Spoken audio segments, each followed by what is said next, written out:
un texte qui est à peu près du chapitre 9, verset 13, jusqu'à la fin du chapitre 10. Particulièrement le chapitre 10. Pardon? Ah, on est toujours dans l'Ecclésiaste, excusez-moi. On est toujours dans l'Ecclésiaste.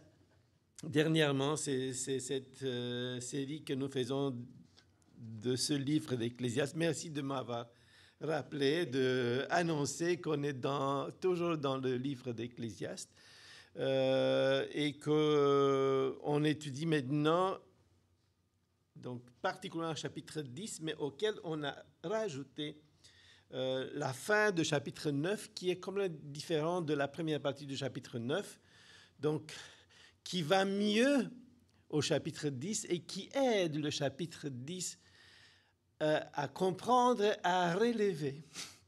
Donc dans ce sens, ça va très bien. Le titre de ce message, c'est... disons que c'était la bêtise initialement, mais j'ai trouvé que ça va mieux de dire vraiment, comme la Bible dit, la folie. La folie ou la bêtise humaine. Bon, c'est la folie, mais c'est une folie, un concept biblique de la folie. Ça ne touche pas ces problématiques psychiatriques ou comment l'appelait, qui n'est pas nécessairement un sujet de la Bible, quoique on a de cas de même et que la Bible nous présente. Mais regardons ce que le texte va nous parler. Et lisez avec moi. On commence Ecclésiaste, chapitre 9, verset 13. Et on va continuer jusqu'au chapitre 10, verset 20. J'ai vu sous le soleil, le chapitre 9, verset 13, cette traite d'une sagesse qui m'a paru grande. Il y avait une petite ville avec peu d'hommes dans son sein. Un roi puissant marcha sur elle, l'investit et éleva contre elle des grands forts. Il s'y trouvait un homme pauvre et sage, qui sauva la ville par sa sagesse. Et personne ne se souvenu de cet homme pauvre. Et j'ai dit, la sagesse vaut mieux que la force. Cependant, la sagesse de cette... la sagesse du pauvre est méprisée et ses paroles ne sont pas écoutées. Les paroles de sages, tranquillement écoutées, valent mieux que des cris de celui qui domine parmi les insensés. La sagesse vaut mieux que les instruments de guerre, mais un seul pécheur détruit beaucoup de biens. Et on passe au chapitre 10, qui est vraiment, qui touche un petit peu la folie.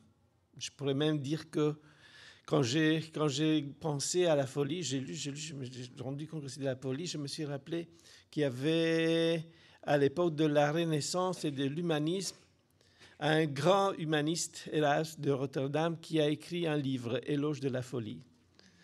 Parlait plutôt de tous les problèmes qu'il trouvait dans l'Église de son époque. Bon, ça, c'est pas nécessairement ça, mais regardons ce que le chapitre 10 nous enseigne. Les mouches mortes infectent et font fermenter l'huile du parfumeur. Un peu de folie l'emporte sur la sagesse et sur la gloire. Le cœur du sage est à sa droite et le cœur de l'insensé est à sa gauche. Quand l'insensé marche dans un chemin, le sens lui manque. Et il dit de chacun, voilà un fou. Si l'esprit de celui qui domine s'élève contre toi, ne quitte point ta place, car le calme provient des grands péchés. Il est un mal que j'ai vu sous le soleil, comme une erreur provenant de celui qui gouverne. La folie occupe des postes très élevés, et des riches sont assis dans l'abaissement. J'ai vu des esclaves sur des chevaux et des princes marchant sur terre comme des esclaves. Celui qui creuse une fosse, il tombera. Et celui qui renverse une muraille sera mordu par le serpent. Celui qui remue des pierres en sera blessé. Et celui qui fend du bois en éprouvera le danger. S'il a émoussé le fer et s'il n'en a pas aiguisé le tranchant, il devra redoubler des forces. Mais la sagesse a l'avantage du succès. Si les serpents mordent faute de l'enchantement, il n'y a point d'avantage pour l'enchanteur. Les paroles de la bouche du sage sont pleines de grâce, mais les lèvres de l'insensé causent sa perte. Le commencement des paroles de sa bouche est folie, et la fin du discours est une méchante folie. L'insensé multiplie les paroles, l'homme ne sait point ce qui arrivera et qui lui dira ce qui sera après lui. Le travail de l'insensé le fatigue parce qu'il ne sait pas aller à la ville. Ô malheur à toi, pays dont le roi est un enfant et dont le prince festoie dès le matin. Heureux toi, pays dont le roi est des races illustres et dont le prince mange au temps convenable pour soutenir leur force et non pour se livrer à la boisson. Quand les mains sont paresseuses, la charpente s'affaisse. Et quand les mains sont lâches, il pleut dans la maison. On fait des repas pour se divertir. Le vin rend la vie joyeuse et l'argent répond à tout. Ne maudis pas le roi, même dans la pensée, et ne maudis pas le riche dans la chambre où tu couches, car l'oiseau du ciel emportera ta voix. L'animal ailé publierait tes paroles. C'est tout un texte. Et on va essayer de comprendre ce que ce texte biblique nous enseigne. Qu'est-ce qu'il a pour nous? Et tout d'abord, j'essaie de voir qu'est-ce que c'est la folie. Et j'ai cherché, comme normal, le dictionnaire Larousse pour voir qu'est-ce qu'il dit de la folie. Et Larousse nous dit: la folie signifie dérèglement mental, démence, manque de jugement, idées, paroles, actions déraisonnables, insensées, dépenses excessives, inconsidérées. Bon, même si la Bible compte quelques cas, il parle de cette folie, de cette démence, de ce dérèglement mental. Je n'ai trouvé nulle part qu'il parle de dépenses excessives, folles un petit peu, mais bon, c'est un concept qui existe, que la Bible le traite, mais ce n'est pas le concept biblique de la folie. Le concept biblique de la folie est différent. Et ce exemple de fou n'est pas nécessairement le sujet de la Bible. Dans l'Ancien Testament, pour comprendre mieux qu'est-ce que le concept de la folie, on va lire quelques versets. On ne va pas trop s'attarder, mais dans quelques versets, dans le psaume 53, verset 1, dit: dans son cœur, le fou déclare: pas des dieux. Le psaume 14, verset 1, dit quelque chose de semblable. L'insensé dit en son cœur: il n'y a point de dieux. Proverbe 12, verset 15, dit: la voix de l'insensé est droit à ses propres yeux, mais celui qui écoute les conseils est sage. Et Jérémie, chapitre 4, verset 22, nous dit: certainement, mon peuple est fou. Il ne me connaît pas. Donc, le concept déjà de la Bible de l'Ancien Testament veut dire que la folie et le fou est celui qui ne reconnaît pas l'existence de Dieu, celui qui ne connaît pas Dieu. Donc, être fou ou être la folie, c'est justement des gens qui ne veulent pas connaître Dieu, qui sont loin de Dieu. Et le Nouveau Testament ne va pas dans une autre direction non plus. Regardons aussi quelques versets du Nouveau Testament. Matthieu, chapitre 7, verset 26. « Mais quiconque entend ces paroles que j'ai dites et ne les met pas en pratique, sera semblable à un homme insensé qui a bâti sa maison sur le sable. » Bâtir une maison sur le sable, ce n'est pas vraiment solide. Donc l'homme qui fait ça, c'est un insensé, un fou. Romains, chapitre 1, verset 22, c'est dit, « C'est vantant d'être sages, ils sont devenus fous. » Et nous avons aussi l'exemple des vierges ou d'autres exemples. Et Paul même revient pour nous expliquer dans 1 Corinthiens chapitre 1, verset 18, « Car la prédication de la croix est une folie pour ceux qui périssent, mais pour nous qui sommes sauvés, elle est la puissance de Dieu. » Donc, le Nouveau Testament ne va pas dans une direction différente de l'Ancien Testament, va exactement dans la même direction. Pour Dieu, quelqu'un qui ne accepte pas ces préceptes de Dieu, pour Dieu, quelqu'un qui ne reconnaît pas son existence, qui ne l'accepte pas, qui ne le connaît pas, c'est un fou. C'est de la folie. Et c'est plutôt de cette folie-là que la Bible nous parle. Elle ne parle pas nécessairement d'une folie comme une maladie, comme un dérèglement.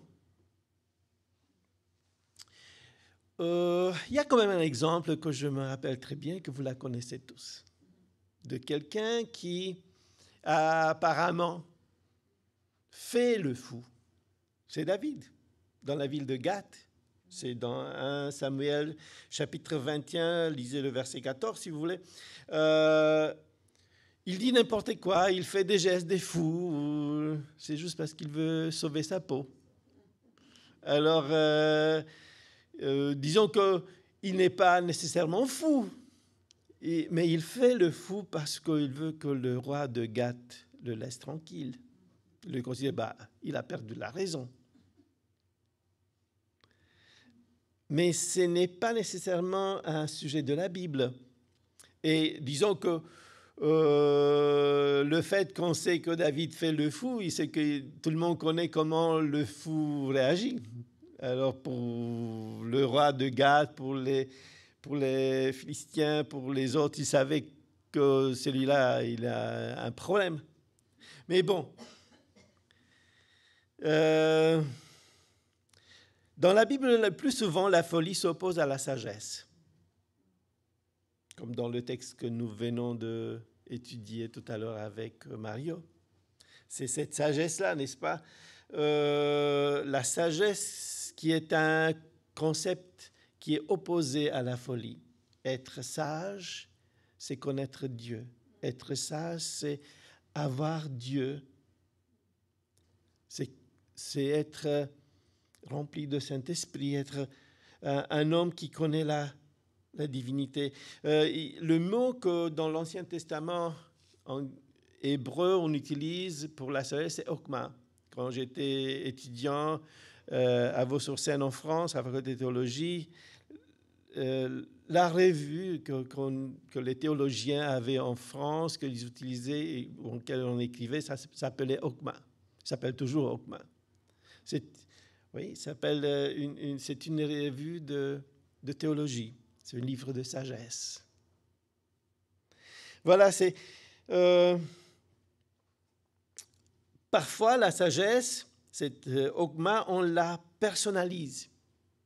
On la personnalise en Dieu lui-même.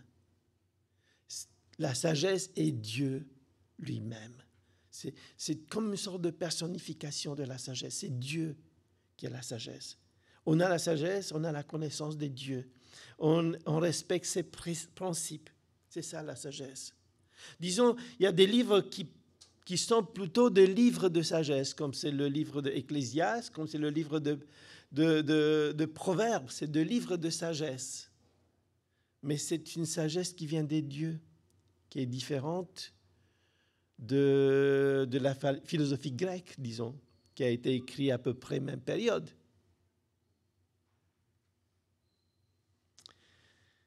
Donc, c'est comme une invitation à travers ce livre-là de s'approcher de la sagesse qui est Dieu, de connaître la sagesse. Dans Proverbe 23, on nous dit « Écoute mon fils et sois sage, dirige ton cœur dans la voie droite, écoute ton père, lui qui t'a engendré. Et ne méprise pas ta mère quand elle est devenue vieille. Acquérir la vérité, ne le vend pas. La sagesse, l'instruction et l'intelligence. Il y a comme une invitation pour les enfants des dieux de connaître la sagesse, l'intelligence et l'instruction qui vient des dieux.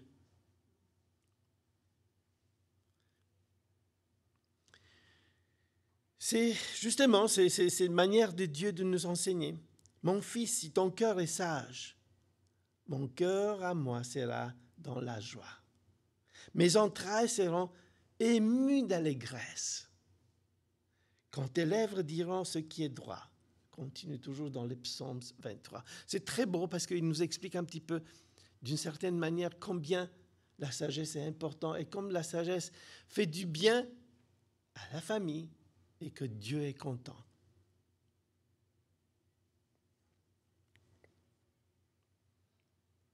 Il y a justement comme une loi des dieux qui nous est enseignée, qui est l'expression même de la fidélité de chrétiens. C'est de la manière dans laquelle on est fidèle à Dieu et dans la manière dans laquelle Dieu nous enseigne. C'est justement ça. Il y a un exemple, toujours pour comprendre ces concepts-là, c'est l'exemple de Matthieu, quand il parle la parabole des 10 vierges, que nous la connaissons tous, n'est-ce pas? Est-ce que il y a des problèmes psychiatriques au sein qui ne sont pas sages? Non. Le fait que de 10, la moitié sont sages et la moitié sont fausses, ce n'est pas parce qu'ils ont des problèmes psychiatriques. Ils ne sont pas très différents les uns des autres, n'est-ce pas? Celles qui, à la fin, ne seront pas laissées entrer avec l'époux, c'est parce qu'elles n'avaient pas l'huile, parce qu'elles sont distraites, parce qu'elles ne sont pas attentives, parce qu'ils se laissent aller par la distraction, n'est-ce pas? Elles ne suivent pas les commandements de Dieu. Elles ne sont pas attentives. Elles ne se soucient pas de conséquences. Moi, j'ai trouvé incroyable ce premier verset de chapitre 10. Il y a juste besoin de quelques mouches. Pas grand-chose. Pour que l'huile du parfumeur ne sente pas comme il faut. Il n'y a pas besoin de grand-chose. Et nos 10 filles, nos 10 vierges n'ont pas besoin de grand-chose, juste parce qu'elles se laissent aller, sans se soucier de qu'est-ce qu'elles doivent faire. Ce n'est pas grand-chose. Ce qui fait que on les appelle qu'elles sont folles. Insensées. Bon, le terme, c'est exagéré, là. Pas les folles. Insensées, mais les pauvres ne peuvent pas entrer parce qu'elles n'ont plus de l'huile. Elles ne sont jamais souciées de s'en acheter. Regardons ce que le texte que nous avons lu nous enseigne. Tout d'abord, la première partie que nous avons lue, c'est la fin de chapitre 9. Dans la fin de chapitre 9, on a une histoire, n'est-ce pas? C'est un exemple d'un monsieur de grande sagesse qui est capable d'échanger le cours de l'histoire. C'est une petite ville. Et contre cette petite ville, il y a un grand roi avec forte armée qui vient. Quelles sont les chances de résister? Nulles. Elles sont comme une proie facile. Et dans cette ville, les grands de la cité, apparemment, ne sont pas capables de rien faire. Dans des conditions de paix, personne ne sait de dire quelque chose. Ce sont eux qui l'auraient décidé. Mais non, parce qu'ils sont morts de peur. Il y a une personne qui est un pauvre monsieur, mais qui est sage. Et on laisse ces pauvres messieurs de s'exprimer. Et ce pauvre monsieur a le droit à la parole. Et il réussit à faire quoi? À sauver la ville. On ne sait pas qu'est-ce qu'il a fait. On ne sait pas qu'est-ce qu'il a dit au roi qui vient contre cette petite ville, mais on sait les conséquences. Par ses actes, par ses paroles, il a réussi à sauver sa ville. Il a réussi à sauver sa cité. Et sa cité n'est plus en danger. Et ce que l'Ecclésiaste trouve que c'est quand même dommage, c'est que dès que le danger est disparu, ce monsieur-là est oublié. Les gestes ne comptent plus. Les anciens gouverneurs qui ne sont pas sages, pour ne pas dire insensés ou fous, apparemment, ils ont repris leur place. Ils ont complètement oublié, ont mis à côté ce monsieur-là. On l'a même méprisé, on n'a plus besoin de lui. N'est-ce pas?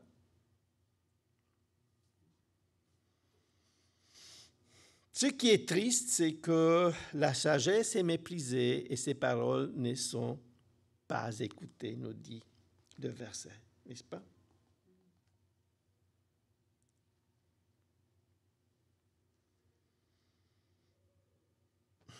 Pourtant, la sagesse vaut mieux que les armes de guerre parce qu'elle sauve, parce qu'elle est capable de résister à une grande force, parce qu'une petite sagesse est capable de tout changer le cours de l'histoire. Je me suis même demandé là, pourquoi en Ukraine, ils n'ont pas trouvé un sage? Parce qu'on est toujours dans ces guerres terribles. Un sage qui aurait pu être laissé parler, mais on ne l'a pas laissé parler. Et alors, les dirigeants ont décidé la guerre et des centaines de milliers de gens ont perdu leur vie, sans parler d'immense destruction.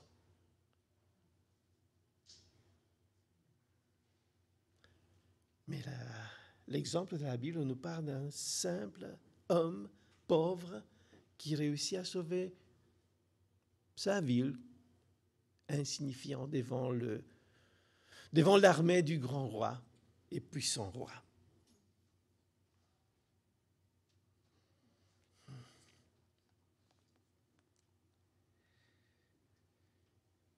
Et c'est dommage que personne ne se souvienne de cet homme pauvre. Cependant, la sagesse des pauvres est méprisée et ses paroles ne sont pas écoutées. Ça, c'est la conclusion, un petit peu. Qui laisse un petit goût amer, n'est-ce pas?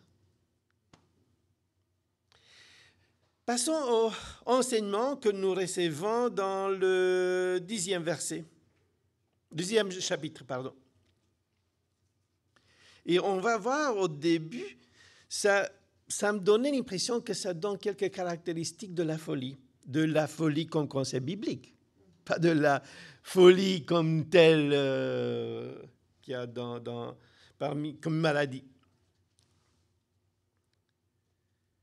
Ce que ça m'a frappé d'abord, c'est qu'il n'y a pas besoin de beaucoup de folie pour tout gâcher. Un peu de folie l'emporte sur la sagesse et sur la gloire. Juste un peu de folie, il n'y a pas besoin de grand-chose. J'ai dû lire plusieurs fois ce verset 2, qui apparemment dit le cœur du sage est à sa droite et le cœur de l'insensé à sa gauche. Pourquoi? On a tous le même cœur, même direction. Mais essayez de comprendre qu'est-ce que ça veut dire. J'ai eu l'impression que ça dit que on va dans deux directions différentes. Le fou dans une direction opposée à celui qui est sage, parce que leur cœur les pousse dans deux directions différentes. Si ton cœur est à droite, ça te pousse à droite. Si ton cœur est à gauche, ça te pousse à gauche. On va dans deux directions différentes. Il y a une différence fondamentale entre deux. On ne tire pas à la même charge. Si tu vas mettre deux bœufs, si un va tirer à gauche et l'autre à droite, ça ne va pas. On n'y va nulle part. Donc ça ne va pas ensemble, parce qu'on va dans deux directions différentes. Et puis, il nous dit aussi que quand l'insensé marche dans un chemin, le sens lui manque. Et il dit de chacun, voilà un fou. Il y a aussi une caractéristique de la folie. C'est que le pauvre, fou dans le sens biblique, on parle ici, le sens lui manque. Il a la difficulté à trouver son chemin. Même si parfois on ne le dit pas. Ce n'est pas évident, ils font beaucoup de bruit pour oublier, ils ne veulent pas entendre, ils ne veulent pas écouter, et ils s'occupent de leur vie pour couvrir ce manque du sens. Parce qu'il y a un manque du sens pour celui qui ne connaît pas Dieu. Le sens lui manque. Sans parler qu'il voit rien que des défauts autour de lui. C'est terrible.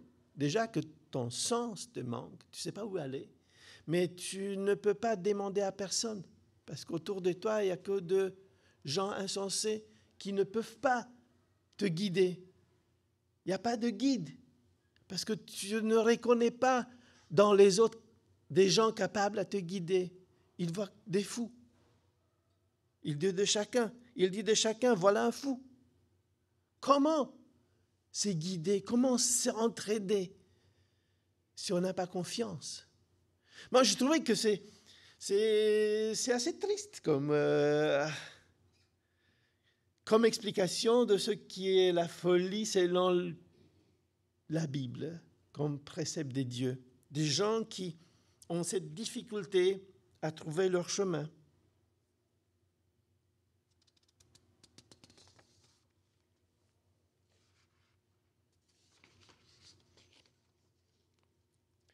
Si nous appliquons ce que nous venons d'établir au début, n'est-ce pas? Que la folie signifie la négation des dieux. Que la folie veut dire qu'on nie l'existence des dieux.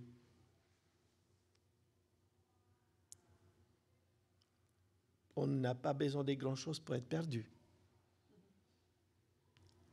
Quand on nous dit au début que il y a besoin juste un petit peu, juste quelques mouches, n'est-ce pas, pour infecter et fermenter l'huile du parfumeur. C'est une très bonne leçon pour nous, aujourd'hui, dans l'Église. On n'a pas besoin de nier complètement Dieu. On n'a pas besoin de régner les commandements de Dieu. Peut-être juste quelques-uns. Juste certaines choses, mais non.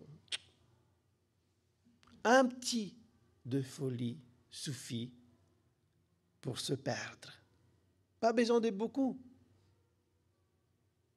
C'est une occasion pour nous de réfléchir. Est-ce qu'on accepte un petit peu de folie?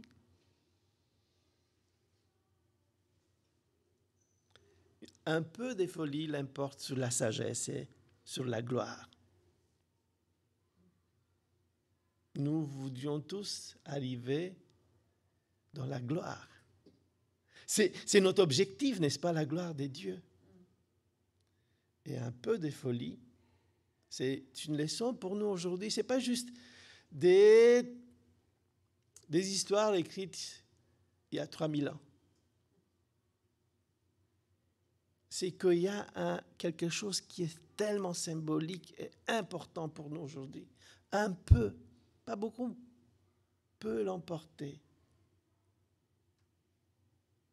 sur la sagesse et sur la gloire. La deuxième chose que j'ai appris dans ce que nous étudions dans le chapitre 10, c'est que du fait que se trouve dans des postes très élevés, c'est la folie qui gouverne.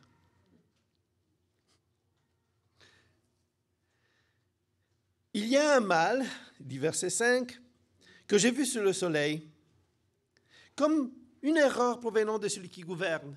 La folie des postes très élevés et des riches sont assis dans l'abaissement. J'ai vu des esclaves sur des chevaux et des princes marchands sur terre comme des esclaves. Waouh, bizarre. Le monde à l'envers.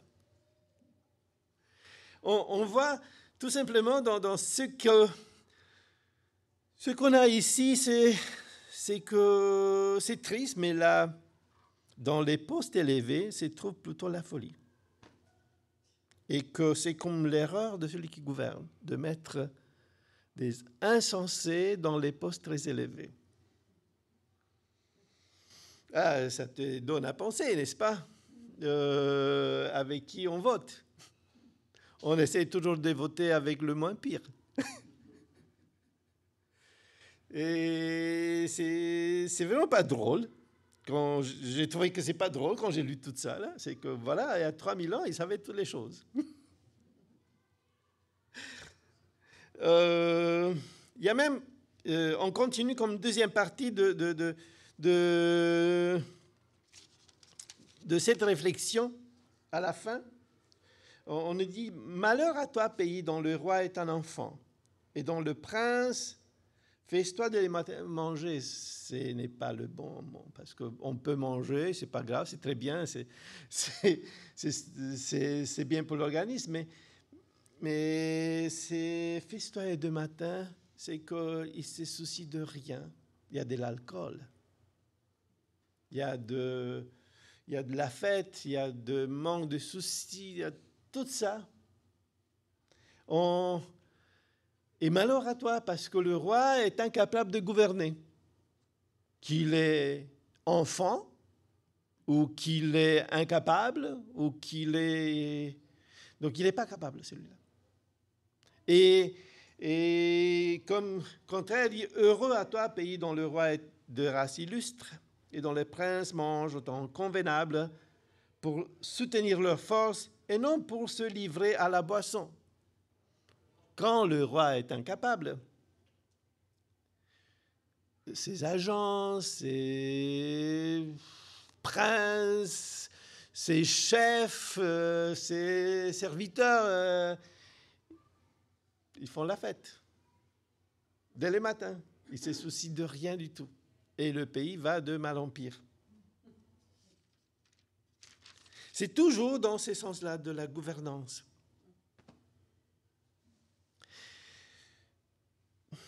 Disons que ça nous fasse réfléchir. On s'est dit comment ça se passe dans notre société. Où tout ce qui est contraire au principe, au commandement de Dieu, c'est mis en avant. On a des dirigeants qui sont extrémistes libéraux qui ne croient pas en Dieu, qui veulent parler de tout ce que vous voulez, mais quand ils entendent Jésus là, s'il vous plaît, pas ce mot. Il est inacceptable. C'est le mot à ne pas dire dans notre société.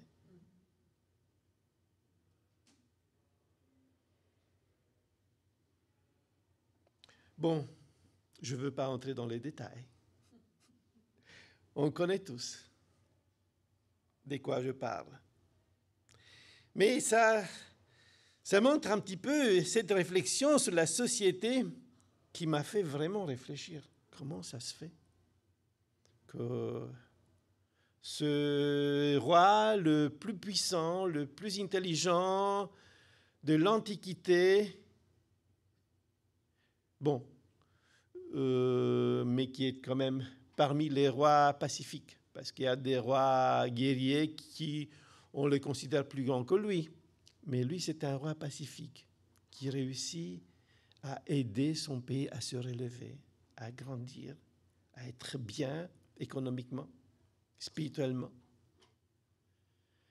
Comment ça se fait que ce roi-là nous enseigne que c'est comme un défaut de celui qui gouverne, qui n'est pas capable de mettre des gens sensés dans les postes très élevés, mais au contraire, il va mettre des insensés.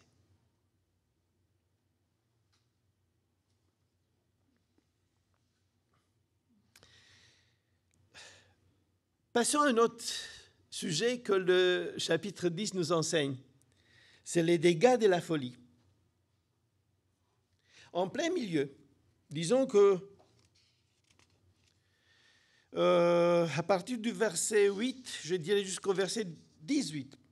Bon, il y a quelques versets qui font exception, mais généralement, c'est comme une série de proverbes.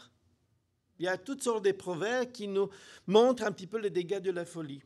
Comme ça commence au verset 8. « Celui qui creuse une fosse y tombera. Celui qui renverse une muraille sera mordu par le serpent. » C'est qu'il y a des gestes, il y a des actions, il y a des choses qui se font dans ce monde à l'envers. Parce que le monde est à l'envers, n'est-ce pas? Les esclaves sont sur des chevaux, les princes sont à pied. On regarde, qu'est-ce qui se passe dans ce monde-là que l'Ecclésiaste nous décrit? Les choses ne vont pas comme il faut. On sait que les princes sont des chevaux et les esclaves à pied. Mais le monde qui nous décrit, c'est à l'envers. Et dans ce monde, il y a des dégâts, la folie fait des dégâts, parce qu'il y a des gens qui creusent des fossés. Ils ne les creusent pas pour eux. Ils veulent que les autres tombent. Mais ça ne marche pas toujours comme ça. Bon, parce qu'on est toujours en Ukraine. Moi, je pense à Poutine, qui a creusé la fossée pour les Ukrainiens. Je ne sais pas qui va tomber. Et comment les choses vont se faire. C'est comme ça l'histoire. Il y a des gens qui veulent détruire des murailles, mais ils sont mordus par des serpents. Disons qu'il y a toutes sortes de choses. Bon, je n'ai plus un exemple comme ça parce que c'est l'actualité aujourd'hui, mais généralement, c'est comme ça que ça passe. Des gens qui veulent faire du mal à d'autres. Et parfois, c'est eux qui se font mordre par le serpent. Ce sont je dirais, les dégâts de la folie qui, dans plusieurs proverbes, sont comme ça. Celui qui remue des pierres, on sera blessé. Celui qui fend du bois, on éprouvera le danger. S'il émousse le fer et il n'a pas aiguisé le tranchant, il doit redoubler d'efforts. C'est plein de choses. Et je dirais que ça se termine avec verset 18. Quand les mains sont paresseuses, la charpente s'affaisse. Et quand les mains sont lâches, il pleut dans la maison. Il y a toujours des exemples, des proverbes un petit peu, qu'on ne les a même parfois pris dans notre langage quotidien, mais qui vient de loin et qui ont une sagesse qui vient de loin, qui nous enseigne un petit peu quels sont tous ces dégâts qui sont là, le dégât de la folie.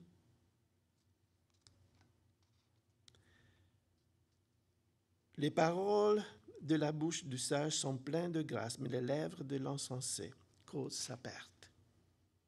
Le commencement des paroles de sa bouche est folie, et la fin de son discours est une méchante folie.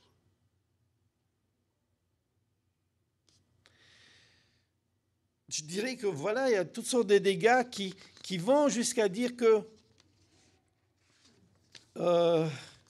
il y a de la fatigue, il y a des problèmes, il y a le travail de l'insensé, le fatigue. C'est pas facile. C'est des choses qui ne sont pas faciles, les conséquences de la folie. C'est comme un monde à l'envers que nous voyons et qui ne va pas très bien, où les choses ne vont pas très bien. Il y a plein d'instructions, plein de choses, plein de proverbes pour nous expliquer ce monde-là, pour la comprendre. Mais ce monde-là ne va pas bien parce qu'elle est à l'envers.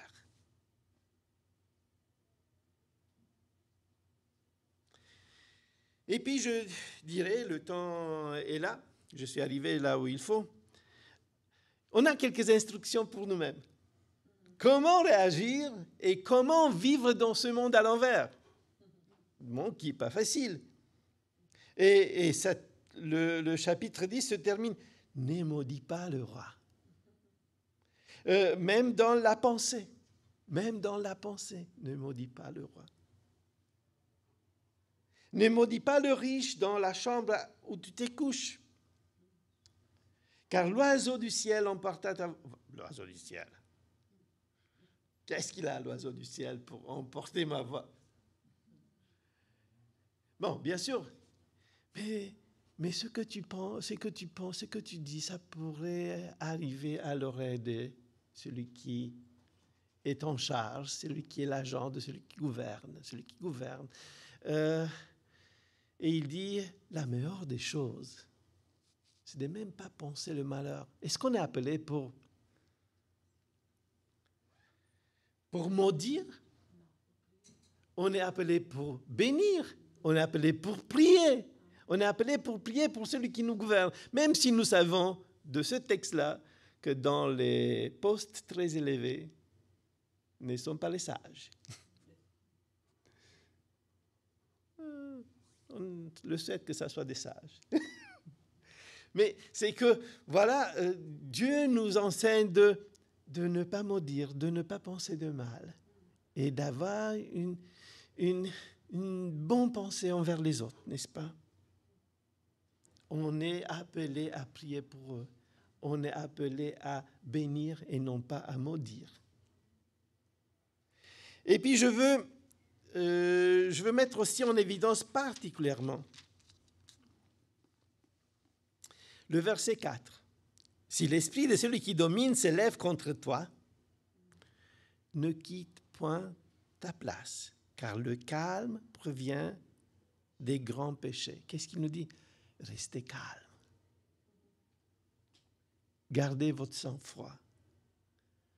Même si les choses sont difficiles, même si l'esprit de celui qui gouverne se lève contre toi. Disons que si je regarde très bien ce que nous avons ici, c'est comme une monde qui est contre le sage. Une monde des gens insensés qui n'aiment pas le sage, qui n'est pas comme eux, qui va pas à gauche, qui va à droite, et qui n'est pas bienvenu. Et je me suis dit même, si on réfléchit bien, on n'est même pas si persécuté que ça.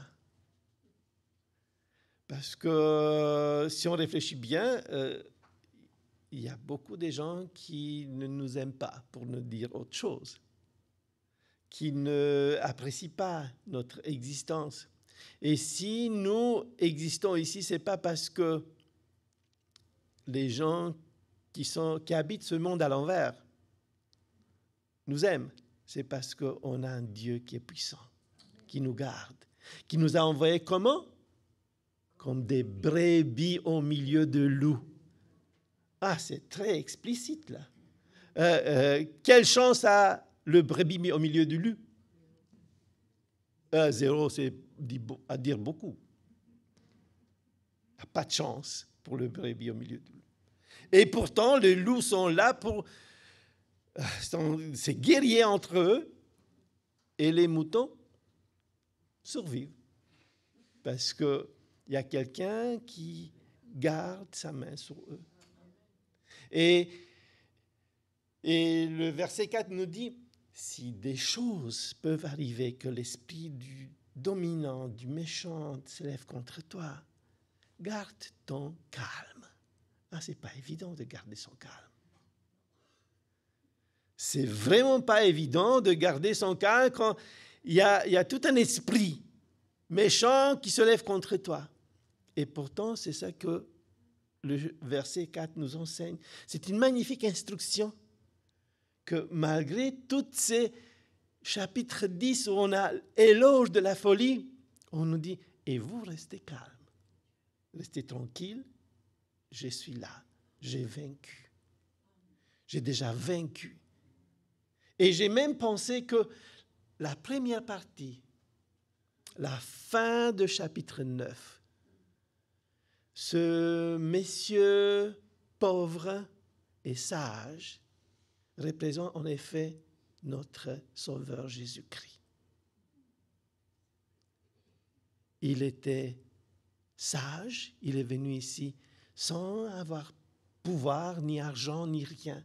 Il est venu dans notre monde et il nous a sauvés. Il a sauvé cette cité. Et qu'est-ce qu'on a fait avec lui? Est-ce qu'on l'apprécie? On la méprise. La sagesse est méprisée et oubliée. On l'oublie. On ne veut pas jamais entendre son nom. Parlez pas de Jésus, s'il vous plaît. Dans ce monde à l'envers, on ne veut rien entendre de Jésus. Et pourtant, le sage, la sagesse elle-même était là.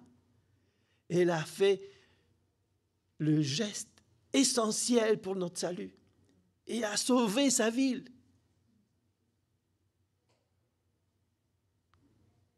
C'est magnifique. Voir que 3000 ans avant nous, 1000 ans avant Jésus presque, il y a dans quelque chose de tellement subtil et simple et banal.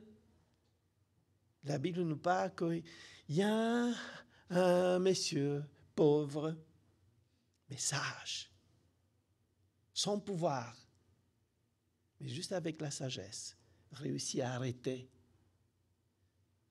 une grande armée qui vient vers sa ville. Et ça nous fait vraiment réfléchir. Et particulièrement aujourd'hui, parce qu'on a dû se rappeler de ce que Jésus a fait pour nous. C'est une occasion encore de se rappeler et de remercier celui qui nous a sauvés. Celui qui, par ses gestes et par sa parole, a sauvé sa ville, nous a sauvés. Et la sagesse vaut mieux que les armées de guerre. Ça se termine chapitre 9. La sagesse vaut mieux que les grandes puissances et les grands cris. La sagesse est celle qui compte, qui nous fait comprendre que même si les choses seront difficiles, il faut rester calme pour sauver de grands péchés. Ça ne sert à rien de nous emporter. De toute façon, les choses ont été déjà réglées par celui qui est venu et qui nous a sauvés. Amen.